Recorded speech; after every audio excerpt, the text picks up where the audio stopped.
Bonjour à tous et bienvenue dans cette nouvelle vidéo InAcademy dans laquelle nous allons cette fois-ci continuer avec les héritages en Java et on va parler des interfaces. C'est une autre notion qui est très importante lorsqu'on apprend le développement web et particulièrement le langage Java. Et donc du coup, avant de rentrer dans le vif du sujet et de vous expliquer ce qu'est les interfaces, je vous encourage à mettre un pouce bleu pour soutenir. Vous pouvez activer la cloche pour être au courant des prochaines vidéos qui sortiront. Mettre des commentaires si vous avez des questions. Je prends toujours le temps de répondre à tous les commentaires. Et il y a également notre site internet, donc inacademy.com, sur lequel vous pouvez retrouver nos cours et toutes nos vidéos. OK? Sans plus attendre, du coup, on va commencer et on va faire suivre la vidéo sur l'héritage sur laquelle, si vous avez suivi la série, vous vous souvenez, je donnais l'exemple avec les animaux. Donc là, on avait une classe animale juste ici, ok, avec des attributs, nom, âge, et je vous avais expliqué à quoi servait l'héritage et qu'on pouvait, avec la classe chien, j'avais utilisé le mot-clé extend pour hériter justement de la classe d'animal et ça me permettait de récupérer les attributs et les méthodes euh, de la classe animale. Ok, donc ça c'était la première partie de la vidéo sur l'héritage. Maintenant on va parler des interfaces. Donc c'est un autre concept mais tout aussi important. Il faut savoir qu'une classe ne peut hériter que d'une seule classe. D'accord? Et du coup, ça peut vite poser un problème. Si on veut du coup avoir le même principe, mais avec plusieurs autres classes, c'est là que vont intervenir les interfaces, d'accord? Donc les interfaces, ça va être une classe abstraite. Pourquoi abstraite? Abstraite, ça veut dire quoi? Ça veut simplement dire que ça ne peut contenir que des méthodes qui n'ont pas de corps, qui n'ont pas, quand je dis de corps, c'est-à-dire ceci là, ok, à l'intérieur des méthodes. Voilà, donc on va juste définir des méthodes, ça va créer des contrats avec la classe, d'accord, pour donner un comportement à la classe et ensuite on va pouvoir l'utiliser. Mais je vais essayer de montrer un exemple plus clair et ça va être plus parlant pour vous et vous allez comprendre vraiment bah, l'intérêt de la chose. À chaque fois, bien sûr, l'intérêt, ça va être que euh, ça va nous faciliter la vie déjà d'une dans notre code, ok? Et ça va nous impliquer de à chaque fois dupliquer les choses et de réécrire les choses plusieurs fois. C'est vraiment une chose qu'on veut éviter lorsque l'on code. Ok, donc là, par exemple, on va rester sur l'exemple des animaux, comme ça fait suite à la vidéo et c'est peut-être plus clair pour vous. Donc, imaginons, là, j'ai mon application. J'ai fait donc ma classe animale, qui est la classe parente, tout au-dessus, d'accord? Et comme je vous avais expliqué, bah, les animaux, il y en a des différents. Ça peut être chien, ça peut être chat, ça peut être autre chose, oiseau par exemple, et ainsi de suite, ainsi de suite, ainsi de suite. Ok? Donc j'ai pas envie de faire toujours la même chose, j'ai pas envie de réécrire, de dupliquer du code. Donc là, j'ai fait hériter déjà ma classe chien à animal. Ok. Il peut avoir un autre cas de figure. Il peut avoir des animaux qui savent voler, d'autres animaux qui ne savent pas voler. Il peut avoir des animaux qui savent nager, d'autres animaux qui ne savent pas nager. D'accord? Donc là, encore une fois, si j'ai une classe oiseau, je vais pas aller faire à l'intérieur euh, toutes les méthodes pour le vol et ainsi de suite, ainsi de suite, ainsi de suite, étant donné que ça peut être attribué à d'autres animaux. On est d'accord? Donc, ce que je vais faire, c'est que je vais créer justement, c'est de ça qu'on parlait, une interface. Et je vais l'appeler volant pour les animaux qui seront volants. OK? À l'intérieur, comme je vous ai dit, je vais faire juste une méthode, hop, qui va s'appeler voler. Donc, je pourrais mettre abstract si je veux, mais par défaut, en fait, c'est directement abstract. Juste pour que vous puissiez le voir. Voilà. Je pourrais faire ça, public abstract, voilà, mais par défaut, c'est déjà abstract. Donc je vais laisser tout simplement comme ça. Je vais pouvoir aussi créer une autre interface. On avait dit quoi? On a dit nageur. Les animaux, certains savent nager. Certains savent faire les deux. Et ainsi de suite, et ainsi de suite. OK? C'est comme si, pour donner un autre exemple, si j'avais des fruits, par exemple, et bah, tout en haut, ma classe parente, imaginons que c'est fruits, bah, il y a différents types de fruits. Il y a des fruits qui s'épluchent, des fruits qui ne s'épluchent pas. Il y a des fruits qui peuvent faire les deux. Ok, il y a des fruits qui ont des pépins, d'autres fruits qui n'ont pas de pépins, et ainsi de suite, ainsi de suite. Je crois que vous voyez où je veux en venir. Donc, à chaque fois, l'avantage, c'est qu'on va pouvoir créer des interfaces. Et comme je vous avais dit, une classe ne peut hériter que d'une seule classe, mais elle peut, le terme, ça va plus être hérité, ça va être implémenté, elle peut implémenter plusieurs interfaces. Donc, je vais pouvoir donner comme comportement, là, si on revient aux animaux, à mon animal, je peux pouvoir lui donner plusieurs comportements. Donc, je crée mon interface nageur. À l'intérieur, ma méthode nager, comme ceci. Voilà. Et une fois que j'ai fait ça, eh bien, on avait parlé, par exemple, d'un oiseau. Donc, je vais pouvoir créer ma classe. Cette fois-ci, je reste sur classe. Je l'appelle oiseau. Et là, bien évidemment, je vais lui faire, vous vous rappelez le mot-clé extend, je vais lui faire étendre animal parce que c'est un animal. Donc, je veux les méthodes de la classe animal. On est d'accord? Mais je veux aussi implémenter et préciser, hop, que c'est un animal volant. OK? Là, il me demande d'implémenter les méthodes. Donc, je vais les implémenter.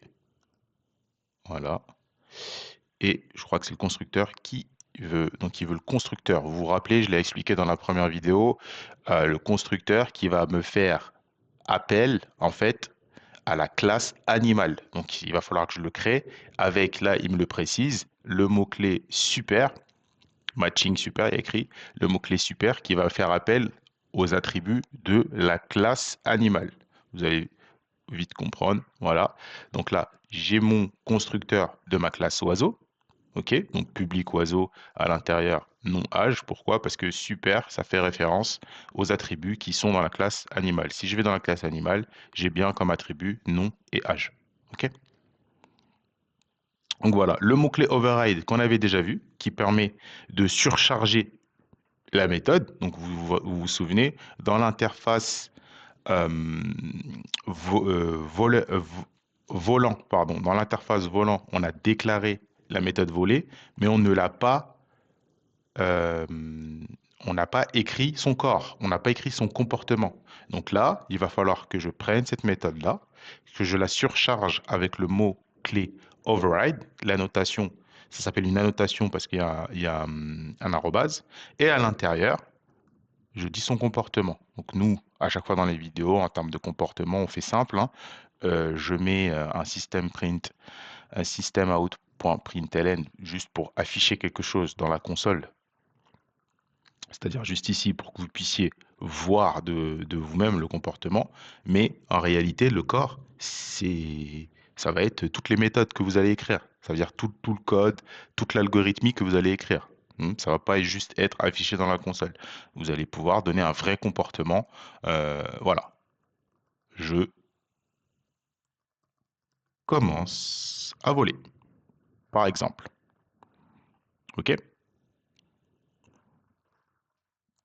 Pour aller un petit peu plus loin, je peux créer une autre classe, par exemple, que je peux appeler canard, par exemple. Et je crois que les canards, si je ne dis pas de bêtises, ça vole et ça nage. Donc extend animal parce que ça reste un animal. Et ensuite, comme je vous disais, implement, c'est le mot du coup qui va permettre d'implémenter une interface, donc volant. Et là, si je veux en mettre plusieurs, j'ai juste à mettre une virgule et mettre la prochaine interface. Donc ça sera nageur. OK? Donc l'IDE est intelligent, il me propose d'implémenter les méthodes. Donc les deux sont déjà sélectionnés, nager. Il me précise déjà, hein, il me précise nageur Dans l'interface nageur, vous avez une méthode nager qui n'est pas implémentée. Donc, est-ce que vous voulez le faire? Dans l'interface volant, vous avez une méthode qui s'appelle voler, pareil, qui n'est pas implémentée. Est-ce que vous voulez le faire? Donc là, on dit OK, ça va me le faire directement. OK? Et de la même façon, je surcharge la méthode. Voilà, je commence à nager. On va faire la même chose ici.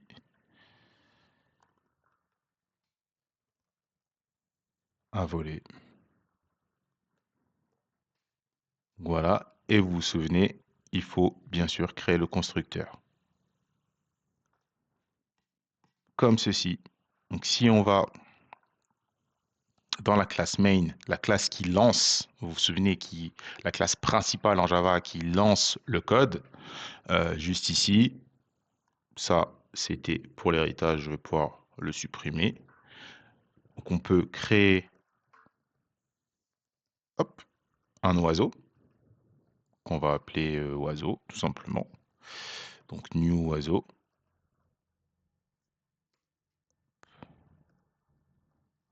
Donc là, il me demande des informations, le nom et l'âge. Donc Toto par exemple. Hop. Et l'âge, on va dire 20 ans. C'est un très vieux oiseau. On a fait un canard qu'on va appeler canard. New canard. Et à l'intérieur,